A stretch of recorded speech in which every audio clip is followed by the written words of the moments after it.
My name is Archil, and you're watching Movie Acting Lessons, a channel in which I break down some of the best performances cinema has ever seen. I'll be focusing on facial expressions, body language, and voice. We will not be reviewing films, only the actors. Welcome, and here is my take on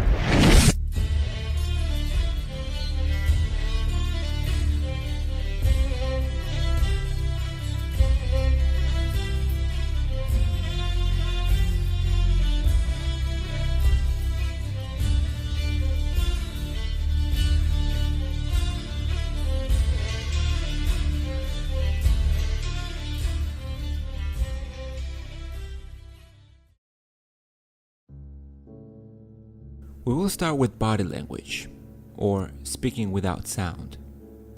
Here is a scene where Daniel has just been told where oil is. Stakes are high for him. The oil is there.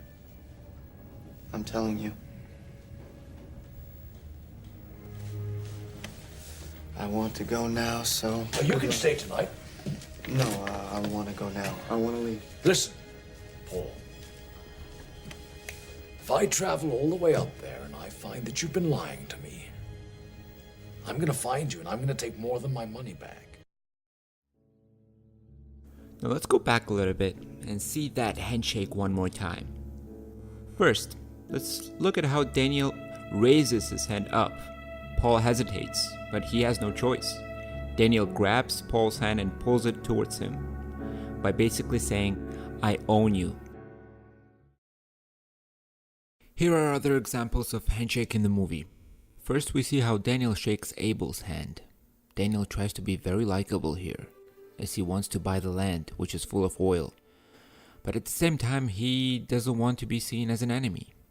That's why Daniel looks at Abel while smiling, implying respect, and the handshake itself is very soft with lower pace.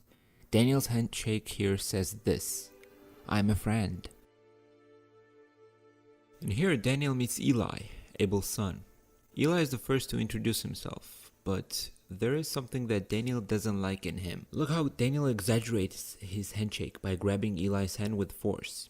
This means that Daniel stands on the ground and he's one with more power. I'm positive we all had an occasion when we had to shake someone's hand, and it went really awkward.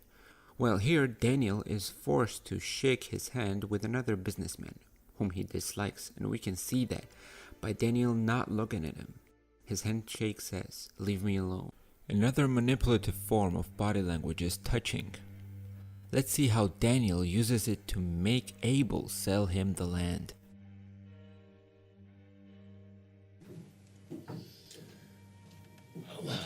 I believe in plain speaking. So, this is a beautiful ranch. I love hunting for quail. My boy's been sick, you know. He needs fresh air. Doctors all say he needs plentiful fresh air. So, take a moment. What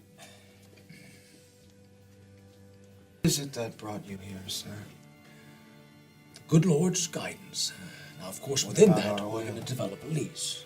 After Daniel gets what he wants, he finishes with, you guessed it, Appreciate your help with this, Eli.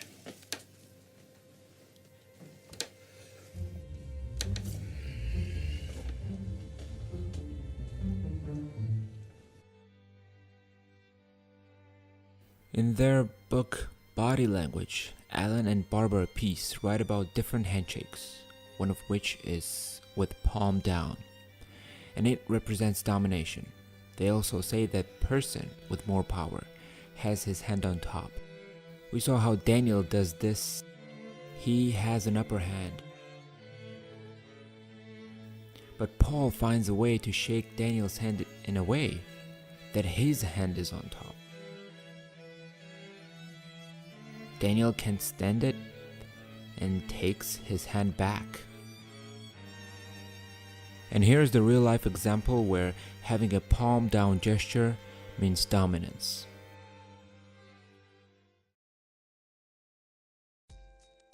Next up, we'll be talking about facial expressions. Films gave us the opportunity to look at actors from closer perspective. Close-ups, and extreme close-ups are what make great actors believable. They help the audience to connect with the character, and vice versa. Here we'll be looking at Daniel, who has a doubt about his half-brother Henry.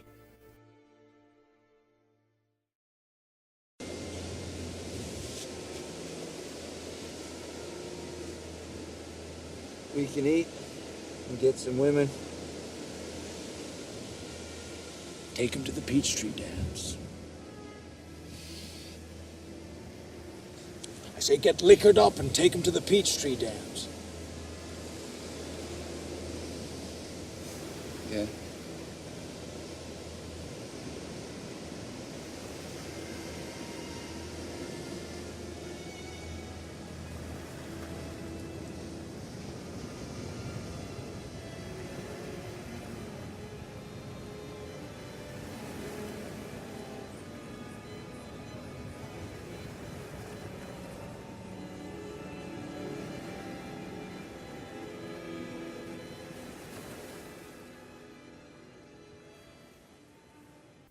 Let's go back and see what happened. Daniel tests Henry by mentioning Peachtree Dams, which definitely has a reference to their home. However, Henry's response leaves Daniel doubting if he actually is a brother or not. We see confusion and disappointment in Daniel's face as he uses his lips and eyes to convey the message. There's too much going on in his head. Sometime later, we see how Daniel reacts to what he hears. Henry finally tells the truth. Imagine being told that what you believe is totally wrong and some random person has fooled you, and you are a grown-up businessman. And I just took his story, used his diary.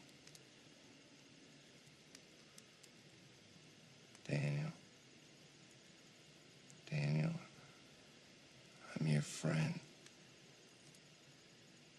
I'm not trying to hurt you. Never. Just survive.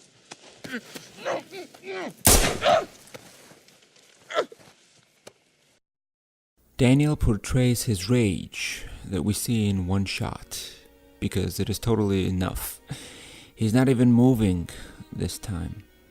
Not using his facial muscles as much, because message is clear enough just by looking at his eyes. Voice is one of the toughest aspects of character creation. Lots of work goes into the establishing one's voice, which includes rhythm and vocal range. No two people have the same voice. Let's compare Daniel's calm voice to his tense voice and see the difference. I'm an oil man. Ladies and gentlemen, I have numerous concerns spread across this state. I have many wells flowing at many thousand barrels per day. So I like to think of myself as an oil man. As an oil man, I hope that you'll forgive just good old-fashioned plain speaking. A good one. Well, if we decide to drill for oil, and if the well begins to produce, I'll give your church a $5,000 signing. $10,000. Do you want to find someone else that's going to come up here and drill, Eli? Make the investment and do all the hard work that goes into it?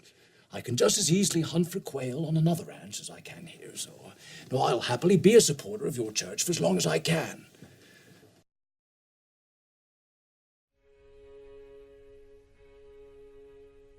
This is my favorite scene from the movie, because it combines voice, facial expressions, and body language very vividly. Let's look how they change throughout the scene. Remember that Daniel is about to be baptized, and he, representative of devil, is in a holy place. For him, it is the worst place he can be. It's worse than any audition room for an actor. Pay attention to how he reacts every time he hears that he abandoned his child, the only one he still loves. What do you want me to say? Daniel, you've come here and you've brought good and wealth, but you have also brought your bad habits as a backslider. You've lusted after women, and you have abandoned your child. Your child that you raised, you have abandoned all because he was sick and you have sinned. So say it now. I am a sinner. I am a sinner. Say it louder. I am a sinner. I am a sinner. Louder, Daniel. I am a sinner. I am a sinner. I am sorry, Lord. I am sorry, Lord. I want the blood. I want the blood. You have abandoned your child. I've abandoned my child. I will never backslide. I will never backslide. I was lost, but now I am found. I was lost, but now I'm found. I have abandoned my child.